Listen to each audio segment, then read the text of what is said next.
Crisis management. Bombing of Pan Am Flight 103.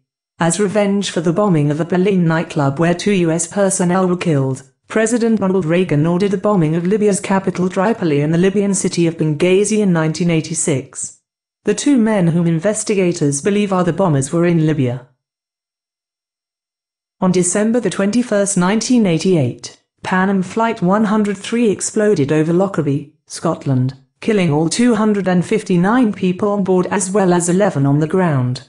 Not only because 179 of the 259 people on board were Americans, but because the bombing shattered America's sense of safety and security.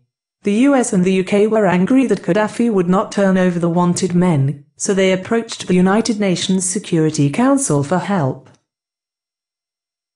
Ferry disaster, Belgium.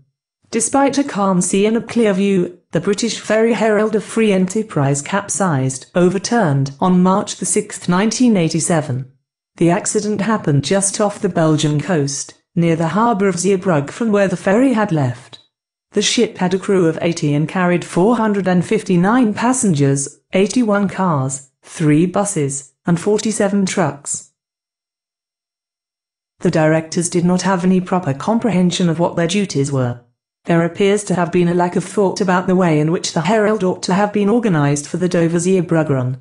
All concerned in management, from the members of the board of directors down to the junior superintendents, were guilty of fault in that all must be regarded as sharing responsibility for the failure of management. Campbell Power Plant. April 26, 1986. A test was scheduled at the Campbell Nuclear Power Plant to test a method of keeping the reactors properly cooled in the event of a power grid failure. If the test had gone as planned, the risk to the plant was very small. The problem at the Campbell plant was that following an emergency shutdown of all power, diesel generators were needed to run the cooling pumps. By 1986, the plant had been running for 2 years without the implementation of a method to keep the cooling pumps running continuously following an emergency shutdown. This was an important safety measure that the plant was lacking, which gave the plant managers a considerable amount of urgency in completing another test. The experiment was scheduled to run during the day shift of 1985, while the night shift would only have to maintain cooling of the radioactive decay in the shutdown plant.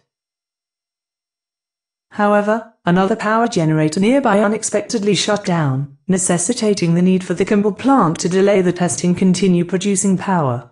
Pripyat, a city nearby the power plant, was not immediately evacuated. The radiation would affect all parts of the environment surrounding the plant, killing plants and animals and infecting the soil and groundwater.